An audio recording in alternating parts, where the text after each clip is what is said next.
Last क्लिनिंगचा vlog जो share केला होता त्या व्लॉगखाली एक कमेंट होती की तुमच्या किचनमधली भांड्यांची जी जाळी आहे ती तुम्ही कशी सेट केलेली आहे. तर त्या कमेंटचं उत्तर मी तुम्हाला आता देत आहे. तर ही किचनमधली जी जाळी आहे ना, रॅक आहे ज्याला आपण म्हणतो, तर ही जाळी नॉर्मली आपण किचनवरती ठेवतो आणि त्यामध्ये भांडी वगैरे ठेवतो.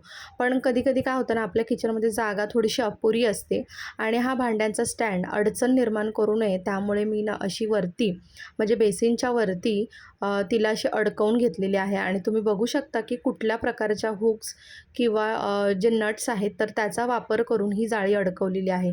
जुन्या घरामध्ये ना आमच्या तर ही फक्त 3 नटवरती लावलेली होती, म्हणजे 3 जे एस हुक असतात त्याच्यावरती ही लावली होती. पण इथे जरा थोडे जास्त लावावे लागले कारण इथे जे कन्स्ट्रक्शन आहे ते इतकं व्यवस्थित नाही आहे.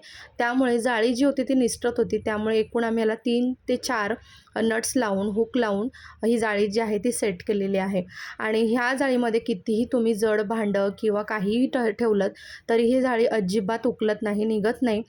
तुम्ही ते जसं बघताय की माझ्या या जाळीमध्ये बरीचशी भांडी क्लीन करून मी निथळण्यासाठी ठेवत असते आणि बेसिनच्या वरती असते त्यामुळे कोणतीही अडचण होत नाही. छान असं आपल्याला स्पेससुद्धा मिळतो.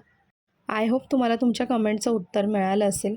तर सकाळी ना उठल्यानंतर सगळ्यात पहिलं आणि महत्त्वाचं काम माझं जे असतं ना ते की कुकर लावणं. की आधीच्याही ब्लॉगमध्ये सांगितलं की सगळ्यात आधी चहा नाश्ता झाल्यानंतर मी लगेचच जो जेवणाचा कुकर आहे म्हणजे डाळ भाताचा तर तो लावून घेते. म्हणजे काय होतं ना, बऱ्याचशा गोष्टी आहेत ना करायला पुढे मी मोकळीसुद्धा होते आणि कुकर थंड होईपर्यंत चपात्या किंवा भाजी वगैरे या सगळ्या गोष्टीसुद्धा होऊन जातात.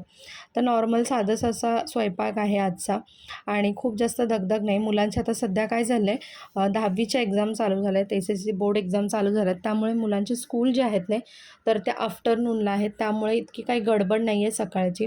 त्यामुळे ते कुकर लावून घेतला. त्यानंतर म्हटलं चला पीठ मळून घेऊया, कारण चपातीचं पीठसुद्धा थोडं सॉफ्ट होण्यासाठी एक 10-15 मिनटं ठेवावं लागतं, जेणेकरून चपात्या आहेत ना त्या खूप सॉफ्ट होऊन जातात आणि आपल्यालासुद्धा ना बाकीच्या गोष्टी करण्यासाठी वेळ मिळतो.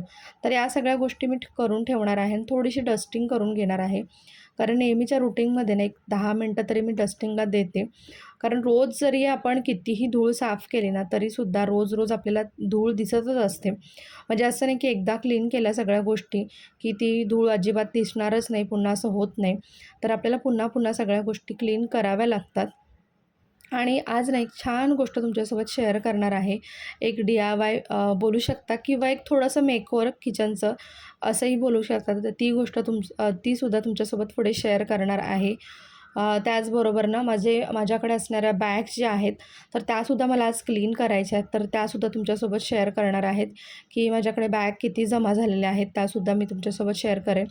आणि त्याचबरोबर आज एक महत्त्वाच्या विषयावर सुद्धा आपण डिस्कस करणार आहोत की बऱ्याच जणींना म्हणजे सगळ्यांनाच आजकाल असं वाटायला लागतं की काय तेच रुटीन रोजच आपण फॉलो करत असतो. म्हणजे सकाळी उठणं, नाश्ता बनवणं, जेवण बनवणं, मुलांना शाळेत सोडणं, त्यानंतर घरातली कामं, पुन्हा संध्याकाळ, पुन्हा सगळं स्नॅक्स, जेवण, पुन्हा घरातली बरीचशी कामं, कपडे, भांडी, जेवण या सगळ्या गोष्टींमध्येच आपण स्वतःला इतकं बिझी करून घेतलेलं आहे की बाहेरच्या जगाशी ना आपला काही संबंधच उरला नाही असं वाटायला लागलेलं आहे.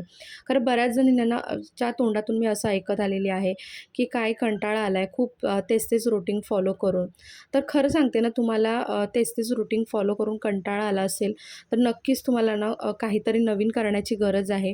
मी नेहमीच सांगत असलेले की जरी आपण ना मुलांच्या संगोपनासाठी आपला छानसा जॉब, करिअर सगळं सोडून आपण घरी जरी बसलेलो असलो ना तरीसुद्धा ना आपण कधीही मोकळं बसू नये, कधीही शांत बसू नये. सतत काही ना शिकत राहावं, काही ना काही करत राहावं. कोणाला पुस्तकं वाचण्याची आवड असेल तर छान ग्रंथ, पुस्तकं नक्की वाचा. त्यातूनसुद्धा बरंचसं ज्ञान तुम्हाला मिळत असतं. तुमची विचारसरणी जी आहे ना तीसुद्धा सुधारत असते. मी स्वतः अनुभवलेल्या आहेत गोष्टी की हळूहळू ना एका वयाच्या टप्प्यानंतर ना आपल्यातनं एक प्रकारची समजूतदारपणा यायला लागतो आणि हा समजूतदारपणा ना आपल्याला ना छान वाचल्यानंतर किंवा ना आजूबाजूची परिस्थिती छान ऑब्झर्व केल्यानंतर यावा लागतो. आपण घरात नुसतं बसून राहिलं, रोज-रोज तेच-तेच रुटीन फॉलो केलं, नको असलेल्या सीरियल्स पाहिल्या, तर यामुळे काय होतं ना, आपल्या मनात, आपल्या डोक्यात ना सतत निगेटिव्हिटी येते. कधीही पॉझिटिव्ह विचार आपण करू शकत नाही, पॉझिटिव्ह वेने घेऊ शकत नाही. आपण असं का विचार करावं, की मुलांना सांभाळण्यासाठी किंवा मुलांचं संगोपन करण्यासाठी आपण घरी बसलोय. त्यामुळे आपलं करिअर कुठेतरी थांबलंय. आपल्या आपल्या सगळ्याच गोष्टी कुठेतरी थांबल्यात शिकण्याच्या, करण्याच्या. असा आपण काय विचार करावा? आपण प्रत्येक गोष्टीतून म्हणजे आपण जर मनाशी ठरवलं, तर प्रत्येक गोष्टीतून चांगल्या गोष्टी घेण्याचा आपण नक्कीच प्रयत्न करू शकतो. तर इथे बघा मी ना जे मडकं होतं ना माझ्याकडे मी संक्रांतीला आणलेलं, तर ते मी डेकोरेट करत होती छान असं. कारण त्याच्यावरती ना थोडंसं डाग वगैरे लागले होते दुधाचे आणि मला दिवा लावण्यासाठी ना एक छान असं सुंदर काहीतरी पाहिजे होतं. त्यामुळे मी त्याला छान कलर केला आणि ना हे कलरचं ठेवताना ना मला माझं अचानक लक्ष गेलं विंडोच्या स्लायडिंगमध्ये. तर हे जे आपला दिवा असतो ना त्याच्यावरचं जे नॉब असतं, तर ते मला सापडलं आणि हे नॉब ना मी बरेच दिवस शोधत होती. हरवलं होतं हे नॉब. म्हणजे खूप दिवस शोधत होती मी आणि फायनली ते मला आज मिळालं होतं. ही जी हा जो दिवा आहे तर तो माझा फेवरेट दिवा होता. मला गिफ्ट मिळालेला होता आणि तो मला सध्या गावी घेऊन जायचा होता. पण याची नॉब मला सापडत नव्हती. ही लोलोनेच स्लायडिंगमध्ये टाकली होती आणि मी बऱ्याच ठिकाणी शोधलं होतं, तरीसुद्धा ती काही मला सापडली नव्हती. पण फायनली मला बघा आज ती सापडलेली आहे. तर अशाच गोष्टी ना आपण मनाशी जर ठरवल्या ना, आपण कधी हार नाही ना मानली, तर आपल्याला प्रत्येक गोष्ट नव्याने सापडत असते. तर मी बघा ही गोष्ट ना मी सतत शोधत होते. मी कुठेही हार मानून तो दिवा जो आहे तो माझ्या वाया गेला आहे, खराब झाला आहे. तो आता माझ्या खरंच काही उपयोगाचा नाही असं मी न ठरवता तो दिवा ॲज युजुअल ठेवून दिला आणि ही गोष्ट मला कधी ना कधीतरी सापडेल हा विश्वास मनात बाळगून ना मी सतत ती गोष्ट शोधत राहिली. तर आपल्यालासुद्धा असंच आपल्या आयुष्यात करायचं आहे. हार नाही मानायची आहे कुठल्याही गोष्टीची. नव्याने सगळ्या गोष्टी शोधण्याचा प्रयत्न करायचा आहे. तुम्ही घरात जर बसलेला आहात जॉब सोडून, करिअर सोडून तुमचं जर तुम्ही घरात पूर्णपणे होममेकर झालेला आहात, तर तुमचं करिअर कुठेही थांबलेलं नाही. तुम्हाला आज संधी मिळालेली आहे. खूप सारी पुस्तकं वाचण्याची, खूप साऱ्या नवीन-नवीन गोष्टी ट्राय करण्याची. जेव्हा आपण 9 to 10 10 to 6 जॉब करत असतो, त्यावेळेला आपल्याकडे खूप कमी वेळ असतो. कारण सकाळी घरातलं आवरून, पुन्हा जॉबचे 8 आवर्स, येण्या-जाण्याचा ट्रॅव्हलिंगचे 2 तास, त्यानंतर पुन्हा घरी आल्यानंतर तेच रुटीन. या सगळ्या गोष्टी करण्यामध्ये आपण इतक्या बिझी होऊन जातो, की आपल्याला एक्स्ट्रा गोष्टी करायला फार कमी वेळ मिळतो.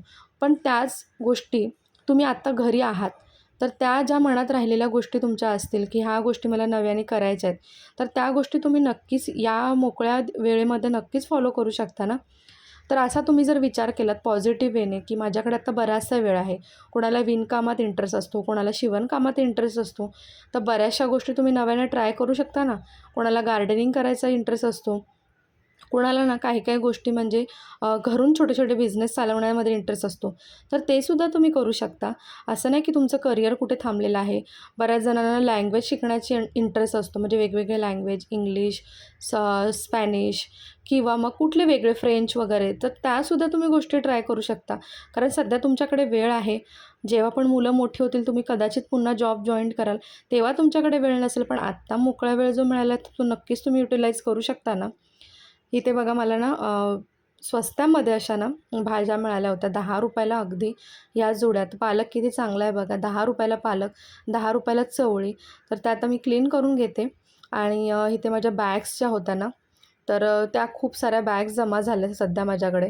म्हणजे मी इतक्या वर्ष जॉबसुद्धा करत होती आणि बऱ्याचशा गोष्टी आपण नव्या-नव्याने घेत असतो. त्यामुळे इतक्या सगळ्या गोष्टी आपल्याकडे जमा होत असतात. तर आज म्हटलं चला आपण त्या क्लीन करूया आणि तुम्हालासुद्धा दाखवूया त्यासोबत माझ्याकडे किती. तर ही माझ्याकडे आहे ना सगळ्यात महागडी बॅग आहे.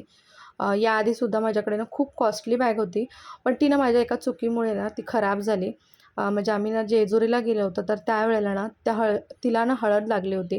तर तशी मी क्लीन केली होती, पण माझ्याकडून ना ती उन्हात सुकवण्याची राहून गेली होती. त्यामुळे तिला ना बुरशी लागली आणि ती बॅग ना खराब झाली. म्हणजे तिला पूर्ण ना फंगल्स आले. त्यामुळे मला ती फेकून द्यावी लागली. यामुळे मी काय करते ना, त्याच्यापुढे मी जेव्हा पण मी अशा बॅग्स वगैरे ना, एक 6 महिन्यातून, 3 महिन्यातून अशा क्लीन करून पुन्हा ठेवून देते. जेणेकरून ना, एक त्यांना हवासुद्धा मोकळी मिळते आणि आपल्यालाही कळतं, की कुठली बॅग खराब होत आली किंवा काही तिला गरज आहे, मेंटेनन्सची गरज आहे, ह्या सगळ्या गोष्टी कळत असतात.